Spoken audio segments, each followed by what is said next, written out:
We used to have this. To those waiting with bated breath for that favourite media catchphrase, the U-turn, I have only one thing to say. U-turn if you want to. The ladies not for turning. And now, of course, we've got this.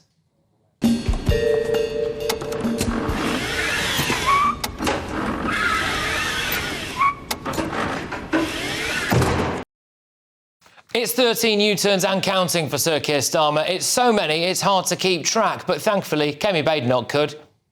The winter fuel allowance, U-turn. Waspy women, U-turn. The two-child benefit cap, U-turn. Grooming gangs inquiry, U-turn. The family farms tax, U-turn. Digital ID, U-turn. Jury trials, U-turn. We hope so. We hope so. Well, here's the Prime Minister's response, and I think that Jimmy Carr, Ricky Gervais and Michael McIntyre's careers are probably safe. On consistency, don't get me started on 5 Prime Ministers, 6 Chancellors, 8 Home Secretaries, 16 Housing Ministers. They had more positions in 14 years than the Kama Sutra. No wonder they're knackered and they left the country screwed. Keir Starmer talking about the Kama Sutra is enough to plummet the birth rate down to 0, isn't it? But I think the next one to go will be jury trials, scrapping jury trials. I think that will be the 14th U-turn. It's nearly one a month, isn't it? Labour are tanking the economy, crippling the property market, unemployment is up, your bills are up, there's a procession of foreign rapists, paedophiles and murderers coming across the channel. We're giving away sovereign territory, handing compensation to terrorists, and it's because of this weapons-grade incompetence. But look, don't believe me? Here's Sir Keir Starmer's own words. Boris Johnson and his government has lurched from crisis to crisis and U-turn to U-turn. To correct one error, even 2 might make sense. But when they've notched up 12 U-turns and rising, the only conclusion is serial incompetence. Well, you said it, Keir. You said it. The latest U-turn on mandatory digital IDs came just hours after Wes Streeting said this. In the NHS, we have an initiative called GIRFT, Get It Right First Time.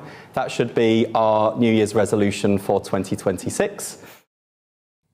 There you go. He's saying Labour must stop U-turning. It's comical, it's farcical, but there is no excuse. Sir Keir Starmer was leader of the opposition for over 4 years, actually. Labour had 14 years to prepare for office. I mean, he's doing so badly, he's probably about to U-turn on being an MP. I mean, we can see some of the stats, I think, from his... There you go. There you are. He's looking like he's going to actually lose his own seat. So that's the latest stats from his seat. Remarkable to lose it to the Greens. And it won't even be that close, actually. That'll be good news for him, though. He can shuffle off and work for the World Economic Forum or the UN, which is obviously the job he really wants. Hello, I'm Bev Turner. Now, it can feel like the money in our bank accounts at the moment does not keep up with the cost of living. And maybe there's a solution. I'm here today with the CEO of TallyMoney, Cameron Parry. Cameron, what is TallyMoney? Well, Bev, with TallyMoney, you get a current account and a debit card, but instead of pounds, you use milligrams of gold as your everyday money. So why gold? Gold traditionally is a great store of value. It has, on average, gone up at over 11% per annum for the last 25 years against the pound. It's tripled in value in the last decade, and in the last 2 years alone, it's increased by 50% against the pound. Banks' savings products just can't compete with that level of growth. But this isn't just about gold. This is about a currency that you guys have created at TallyMoney. Explain it to me as though I'm an idiot. So, look, people need to be able to hold their earnings and build their savings in a money that retains its value and remains in their legal control and remains theirs to access, away from government control. Great. You had me at not exposed to government control. You should feel safe and happy with your money. You should have peace of mind. The more money you see in your bank balance, and that's the type of thing we're trying to deliver, and give people choice in the type of money they get to use every day. Brilliant. Thank you so much, Cameron. Thank you.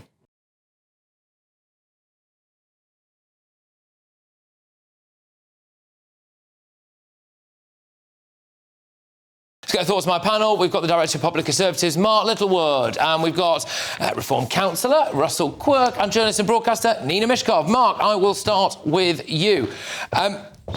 Look, these relentless U-turns. He was humiliated again today. We actually just cannot go on like this, can we? At what point is he going to decide to pack it in? or be removed forcibly, I think is now looking increasingly likely.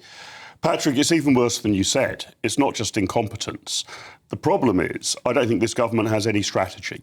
I try to be fair to my political opponents by trying to work out what it is they're trying to do, even if I'm opposed to it. But we've got no idea whether this government is trying to drive the car north, south, east or west, and they don't either. So that's why you're getting so many U-turns. There's no overarching plan. I defy anyone in the Labour government or outside to tell me what this government's strategy is. And you put it very plainly in your monologue there. I mean, Starmer had 4 years as leader of the opposition. They've had 14 years on the opposition benches. You would have thought they'd come in with some sort of plan. And it's almost certainly would be a plan I wouldn't like, but I'd at least be able to discern what it was. Something you can get behind as a vision. So, perhaps they should have said at the last election, we're going to take much more money from the wealthy and give it to the poor. That's our great plan. That by the end of our term in office, we want equality to have gone down. That's our great vision. There's no vision here at all. Therefore, there's accident after accident after accident. They would like to think that they are just pragmatic technocrats, but the surgery that Britain needs is enormously more than that. I think you're right on jury trials. That is likely to be yet another U-turn. So the government doesn't know what it's doing, and that's in part because it hasn't got the first clue about the direction it wants to go. So it's all very well and good, Russell, just talking about these U-turns in isolation. Like, OK, we were going to get mandatory IDs, now we're not going to get mandatory IDs and all of that. But you look at it all together and it actually has real-world consequences for the economy. Now, I know that you are a bit of a property expert as well, and a lot of people watching and listening to this now will be keeping a very keen eye on the property market as well. And the smart voices are saying that we're about to get a collapse. And surely some of that comes from a fundamental lack of confidence from people. They're looking at this Labour government, they don't know what they're doing, they're lurching from one crisis to the next. It's a problem for people. Yeah, so look, all markets are centred around sentiment and how people feel about the credibility, if you like, of the government, the future, that trust, that confidence. You cannot possibly have confidence by way of the players in any market, property market, gilt, equities, whatever, particularly in British companies and their stocks, who obviously are beholden to the politics, or lack of politics rather, that's going on here. You can't possibly have trust, credibility and positive sentiment when it's very, very clear that our political masters don't have a clue as to what they're doing. This is the very epitome, I think, of not only a clueless Prime Minister who doesn't really have any beliefs, he doesn't clearly even have any ideology, but, he's rudderless. I also understand that, I've often said over the last few weeks of these relentless U-turns that he must have some either no advisors or some really, really poor advisors within Downing Street. But it turns out, particularly with regard to this ID U-turn over the last 24 hours, that actually his advisors, who have obviously leaked this now because they don't want to be thrown under the bus, said to him, Prime Minister, this is not going to work insofar as ID cards relating to the myth that it's going to stop illegal immigration. Keir Starmer's response, on his own apparently, was, no, we're going with it. Now, whether that's just him being bloody-minded and a bit of a bully or incompetent, whatever, it shows that he's a kind of an island of incompetence on his own. If he was a skateboarder, frankly, Patrick, he'd be winning the world championships for 180s, wouldn't he? I mean, it's utterly, utterly embarrassing, and embarrassing on the world stage, not just here. One of the things... It's not embarrassing on the world stage Don't you think? No. But America's laughing at him. No, they are not. Of course they are. His only standing, basically, is in foreign affairs. It's all been difficult here.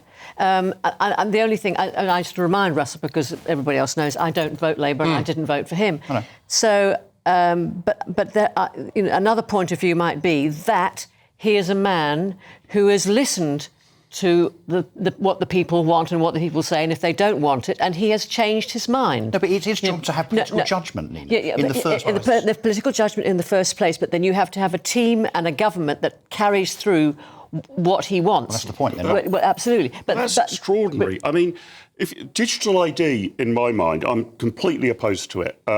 just over 20 years ago, I set up No to ID to oppose the Labour Party then trying to bring in ID cards to combat terrorism. Now it's supposed to combat illegal immigration.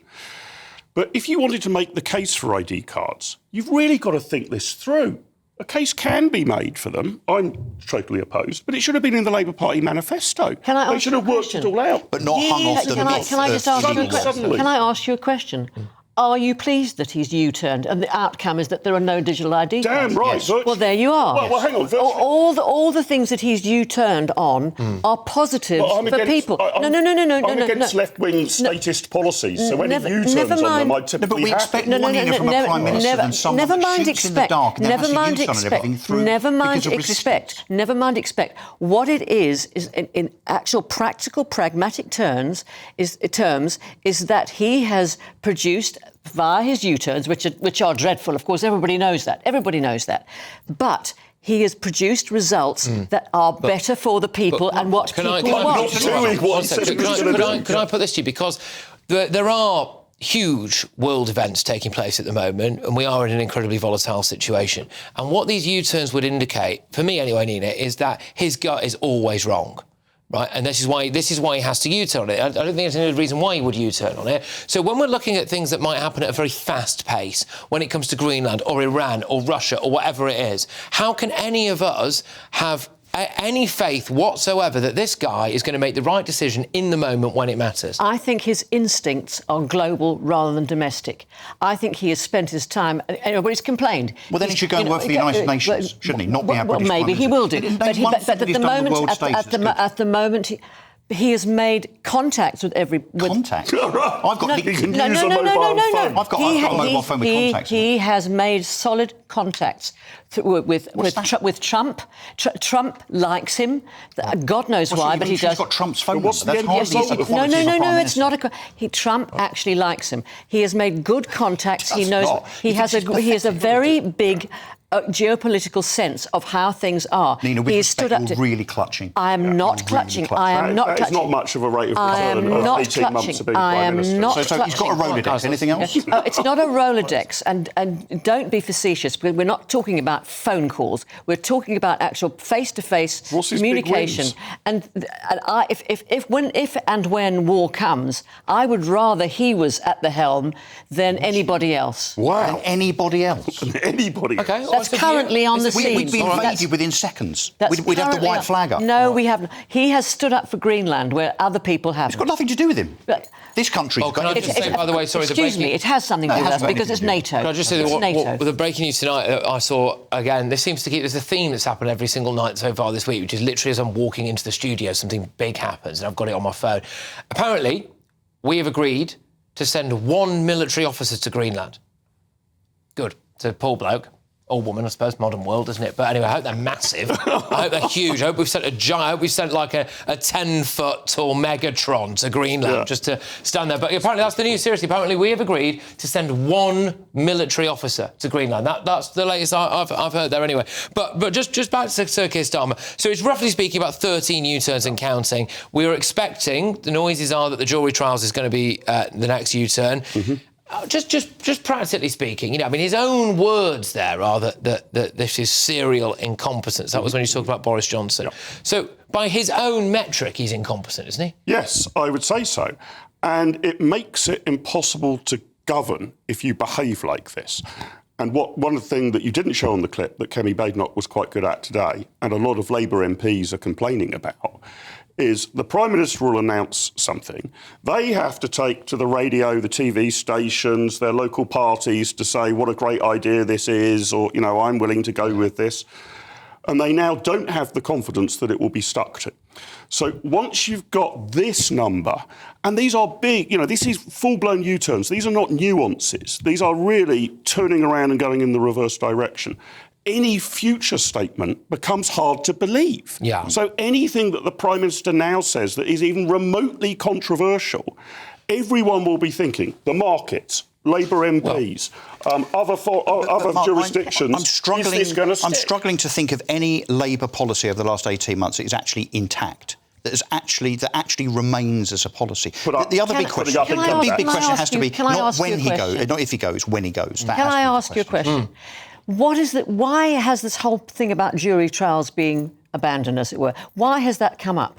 Because the backbenchers rebelling against it. No, because the Tories left the justice system in such a depleted state that they left the prisons full. So something had to be done. Hang on, Not to take away people's right to jury. The Labour government minister said they would be doing it anyway. And David Lammy basically said he was on a mission from God to get rid of jury trial. He did actually. Yeah, that was weird. But the actual practical situation remains. That is the reason. OK. All right. Well, look, OK, so that is obviously you say that there was that other U-turn. So Keir Starmer was hammered about it in the House of Commons. We'll just wait with bated breath for tomorrow when there'll be another U-turn. But again, I just want to emphasise, there are real-world consequences to this. And, it's all very well and good for people like Keir Starmer to just desperately be trying to cling on to power and trying to spin all of these things. I mean, there's another one coming your way shortly, actually. Ed Miliband's wind farm blitz. He's hailing it as a great thing. We actually look at the numbers on it. It could cost us £1.8 billion a year, and they're not trumpeting that particular angle of it, are they? And it's real ordinary people out there who suffer. People who are finding it harder to sell their homes, harder to buy a home, harder to get a job, harder to get a graduate job, harder to pay for things, all of this stuff. And you just think, if he really cared about Britain, would he not go, hold his hands up and go, look, the job's too big for me. I'm sorry, I've messed it up, I'm off. But he obviously won't do that.